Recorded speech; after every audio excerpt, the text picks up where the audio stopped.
Hello everyone. Civil സർവീസിലെ വളരെ പ്രധാനപ്പെട്ട സർവീസായിട്ടുള്ള Indian revenue സർവീസിനെ കുറിച്ചാണല്ലോ നമ്മളിപ്പോൾ പരിചയപ്പെട്ടുകൊണ്ടിരിക്കുന്നത്.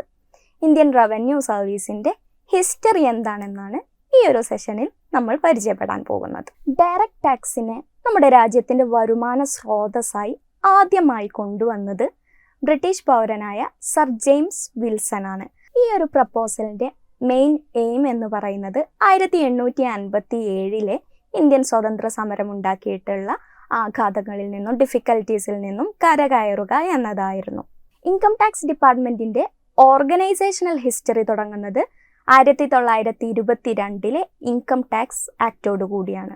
ഈ ഒരു ആക്റ്റോടുകൂടി വ്യത്യസ്ത ഇൻകം ടാക്സ് ഡിപ്പാർട്ട്മെൻറ്റുകൾക്ക് പ്രത്യേക പേരുകൾ നിർദ്ദേശിക്കപ്പെട്ടു. 1924 central board of revenue act പ്രകാരം ഇൻകം ടാക്സ് ഡിപ്പാർട്ട്മെൻറ്റിൻ്റെ ഫങ്ഷണൽ റെസ്പോൺസിബിലിറ്റീസ് അഡ്മിനിസ്റ്റർ ചെയ്യുന്ന സെൻട്രൽ ബോർഡ് ഓഫ് റവന്യൂ രൂപീകരിച്ചു.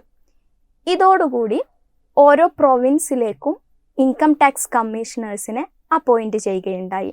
ഈ ഒരു ഇൻകം ടാക്സ് കമ്മീഷണറുടെ അണ്ടറിൽ ഇൻകം ടാക്സ് ഓഫീസേഴ്സിനെയും അസിസ്റ്റന്റ് കമ്മീഷണേഴ്സിനെയും കൂടി നിയമിച്ചു. ഇമ്പീരിയൽ സിവിൽ സർവീസ് അഥവാ ഇന്ത്യൻ സിവിൽ സർവീസിൽ നിന്നുമുള്ള ഓഫീസേഴ്സാണ് ഈ ഒരു സമയത്ത് പ്രധാനപ്പെട്ട പോസ്റ്റുകൾ വഹിച്ചിട്ടുണ്ടായിരുന്നത്. ചെറിയ പോസ്റ്റുകളിലേക്ക് റാങ്ക് അനുസരിച്ചിട്ടുള്ള സ്ഥാനക്കയറ്റവും നൽകിയിട്ടുണ്ടായിരുന്നു.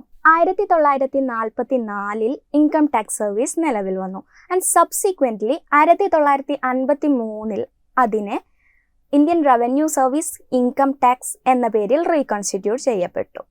വർഷങ്ങൾ കഴിയുന്തോറും ഇന്ത്യയിലെ ഡയറക്റ്റ് ടാക്സുകളുടെ കളക്ഷനും അതിൻ്റെ അഡ്മിനിസ്ട്രേഷനും എല്ലാം കോംപ്ലക്സ് ആയിക്കൊണ്ടിരുന്നു.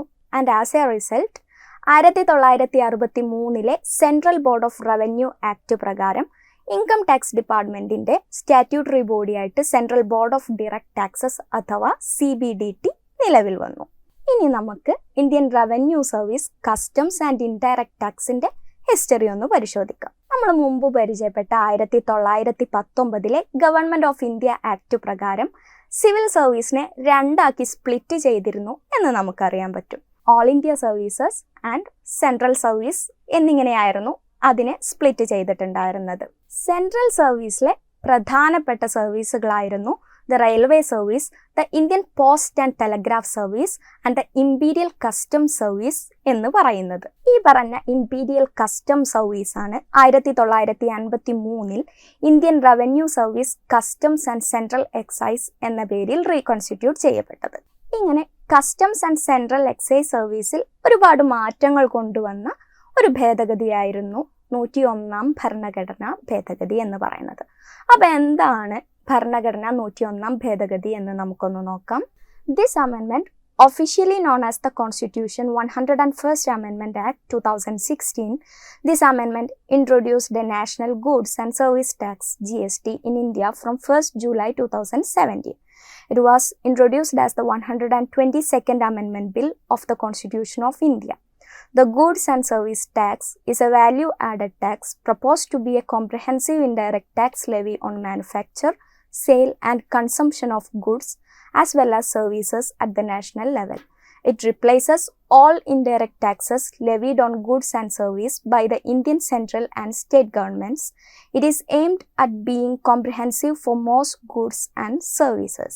അപ്പോൾ നമ്മൾ വായിച്ചതുപോലെ ഈ ഒരു 101 ഭേദഗതി പ്രകാരമാണ് ഇന്ത്യയിൽ ഗുഡ്സ് ആൻഡ് സർവീസ് ടാക്സ് അഥവാ GST ഇൻട്രൊഡ്യൂസ് ചെയ്തത്. ഈ ഒരു GST വന്നതോടുകൂടി സർവീസ് ടാക്സസ്, മറ്റു ഇൻഡയറക്റ്റ് ടാക്സസ് ആൻഡ് ലെവീസ് എല്ലാം GSTയിലേക്ക് സബ്സം ചെയ്യപ്പെട്ടു. And the nomenclature was updated from Indian revenue service customs and central excises to Indian revenue service customs and indirect taxes. Indian revenue സർവീസിൻ്റെ 2 ബ്രാഞ്ചുകളായിട്ടുള്ള income tax, customs and indirect tax എന്നീ ഡിപ്പാർട്ട്മെൻറ്റ്സിൻ്റെ ഹിസ്റ്ററിയാണ് നമ്മളിപ്പോൾ പരിചയപ്പെട്ടത്. And let's see in the next session with another topic. Till then bye.